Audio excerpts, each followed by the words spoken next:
Hello and welcome back to your South King County real estate update. Today is February 11th, 2022, and I'm here to deliver your real estate news from the last week for South King County. Go ahead and jump into the slides because I have a lot that I want to get to today. So today is Friday, February 11th, and let's find out what happened this week. This week, I had a couple clients that I've talked about them before. They're kind of searching for a vacation rental property, and a property popped up on Wednesday. So it looked like it was a really good contender. So I went ahead and booked a showing for Saturday, which was the first time that they could make the appointment. So I made the appointment for noon on Saturday and got an alert this morning that my scheduling had been canceled because they're reviewing offers at noon on Saturday. I'm pretty sure they did change that. I just don't have a way to go back and check.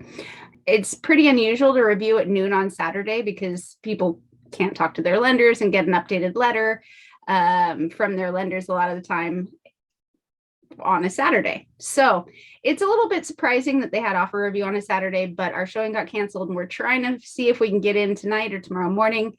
But it looks like we're going to have to, there was 2 properties that we're going to see. So it looks like we are probably just going to be looking at one tomorrow because I don't think we can get in there before the offer review date. So we'll see, but things are going quickly. If you are looking to purchase a home in the area, make sure you are completely pre-approved, fully underwritten as much as possible.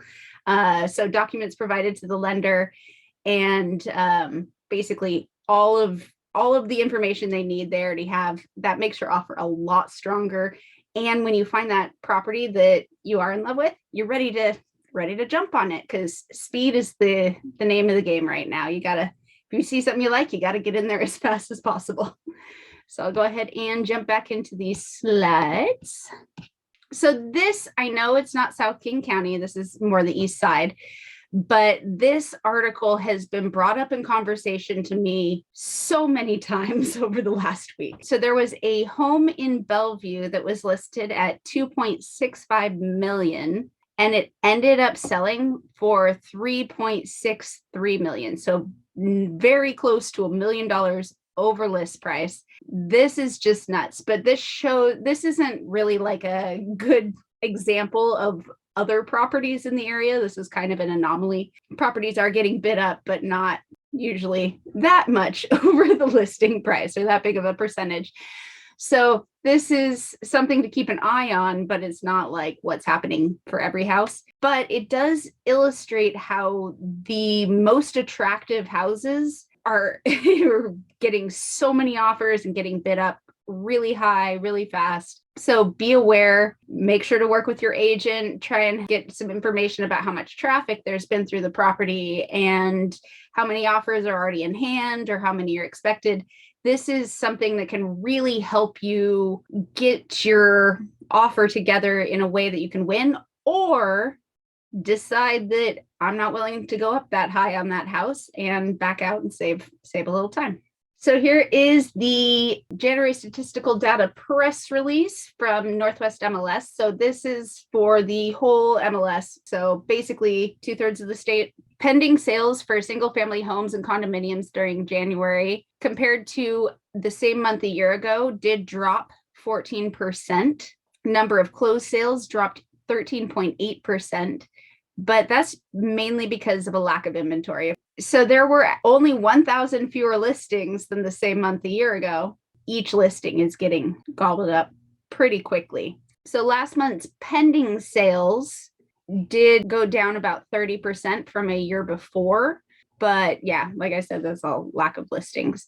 So King County had the steepest drop in active listings, down 59% from a year ago. Here's a quote from our chairman and CEO at John L. Scott, J. Lennox Scott. The market remains virtually sold out, and there's a significant backlog of buyers looking for homes to purchase. Given the market conditions, nearly all homes are going under contract within a week of being listed, and multiple offers are commonplace in price ranges where there is a shortage of available homes for sale. So this is just pointing out that where there is a shortage of homes for sale, so the neighborhood specific, some neighborhoods do actually have inventory. I mean, overall, we're pretty lacking on inventory just because things aren't lasting more than a week. Those areas where there's extra shortage of homes, people are bidding things up like crazy, especially along the I-5 and I-90 corridors. So headed south and east from Seattle, we're seeing so much growth in that area. It's insane. Last month's prices were up 14.9% from a year ago. Condominium prices were up 21%. Prices rose faster than expected in January, hitting a 40-year high. So I'm not hitting as many super local stories this week, mainly because it was the national stories and the statewide stories that were the most relevant for real estate this week. But the key inflation measure shows that our inflation is going up like crazy. Prices are increasing. I'm sure you've noticed, whether it's food or gas or clothes or whatever, prices are going up all over the board, and way faster than normal. It hasn't risen this fast in 40 years. So this is not really a great sign, but the forecasters are anticipating that inflation will fall significantly in 2022. However, they kind of predicted that for 2021 too, and we can see that didn't happen. So talking about what to do in times of inflation, one of the best ways to hedge against inflation is real estate. It's a tangible asset, and those tend to hold their value when inflation reigns, unlike paper assets. More specifically, as prices rise, so do property values. But the other part of this is comparing renting to owning. A fixed mortgage rate allows you to maintain the biggest portion of housing expenses at the same rate. Sure, property taxes will rise and other expenses may creep up, but your monthly housing payment remains the same. That's certainly not the case if you're renting. If we look at this graph here, the blue is the inflation rate and the green is home appreciation for that decade. In the 70s, we're up, inflation's at 7.1%, so that's pretty high, but home appreciation was very close to 10%. So you can see that homes are, with a couple exceptions, are pretty much outpacing the inflation rate, and those where it doesn't, it's pretty neck and neck. So we have 5.6 and 5.5 in the 80s, and in the 2000s we had 2.6 to 2.3, whereas the difference heading the other direction, especially if you look at 2021, 6.8% inflation and 18% home price appreciation, and this is nationwide. But here's bringing that rental idea into it. The blue is the core inflation and the green is the rental price appreciation. So you can see that it's definitely above the line here. It kind of follows the core inflation line. Whereas if you had a mortgage, you would be locked in at that rate with your fixed monthly payment, and that wouldn't fluctuate over time, other than for property taxes and possibly, maintenance, repair costs and all that. Homeowners are shielded from mounting rental prices because their cost is fixed. Regardless of what's happening in the market, tangible assets like real estate get more valuable over time, which makes buying a home a good way to spend your money during inflationary times. And even the most pessimistic of real estate forecasters are saying there's close to 24% appreciation by 2026. The optimists are at 62.5% home appreciation by 2026. So you can see there's quite a range there, but either way, whatever happens, it's going to be a great way to hedge against the inflation. And that brings us to our Market Stat Minute. We had 647 new listings in King County, 690 pending, and 376 sold. So you can see our new listings did jump up again this week. And I could tell that just looking at my inbox. The amount of new listing emails that I got for clients that I'm keeping an eye on for, it's the rate that those emails started coming in ramped up this week. So I could tell even before looking at the numbers. If we look at Renton, we actually have 31 new listings compared to 28 pendings in Renton. So remember, this is Friday. A lot of these are new listings that came on in the last day or two, and they could be pending by Monday or Tuesday. But you can see that compared to the pendings, our green line outpaced our pending line for the first time since I've started breaking it down into these little city brackets. Kent and Federal Way and Auburn were all kind of the same, with listings pending slightly outpacing the new listings available. And last week, our weekly average mortgage rate was 3.55%. And this week, for the weekly average mortgage rate, 3.69. Basically, they're talking about how inflation, in order to rein in this crazy inflation, the Fed's going to raise the rates on the 10-year bond. And basically, we expect interest rates to go up significantly over the next year or two. But if we look at our daily rate today, it's 4.05. This part kind of explains what's going on there. Talked about it a little bit before, but mortgage rates hit 4% for the first time since May 2019. The Freddie Mac's weekly primary mortgage market survey is sent out to a bunch of mortgage lenders on Monday. Most of the lenders respond on Monday, some of them respond on Tuesday, and that data is published Thursday. So by the time you're reading the article on Thursday, it's at least 2, if not 3 days lagging on where we're actually at.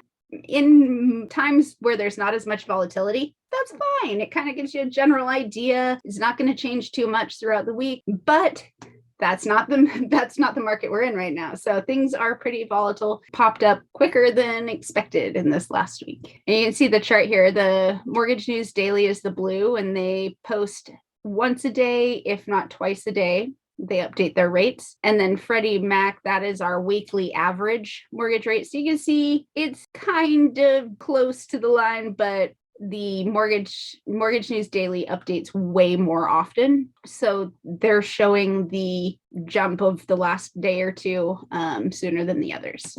And I just wanted to touch on this. I've mentioned this before, but this is the power of one. If interest rates raise by 1%, the buyer loses purchasing power of about 10 to 12%. So this top house here was sold for $682, and at a 3.25 rate, that would be just shy of $3,000 a month. The one down here sold for $590, and for that same general monthly payment at $425, this is the kind of house you get. So you could see the difference in quality, how new everything is, but that 1% with the same payment, same monthly payment, you could be getting a lot less in the future. And this isn't even taking into account the fact that home values are going to rise. So if you wait, that house that was listed at $590 may be $610 in a few months. So hope everyone has a fantastic Super Bowl Sunday. Kickoff is this Sunday at 3:30 p.m. Can't wait for that. I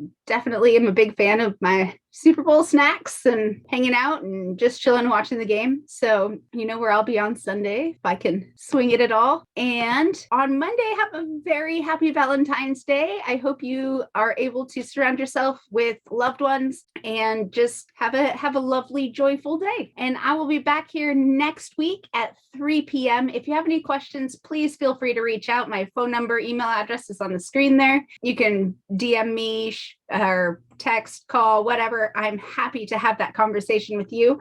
So let's chat. If there's an area you're interested in, or curious about the value of your home, or how you can use the equity that you've gained in your home to either make a move or do something else with that money, let me know. I would love to have that conversation with you. And I will see you next week, right back here Friday at 3 p.m. for your South King County real estate update. My name's Sarah Eggleston with John L. Scott, and I will see you next week.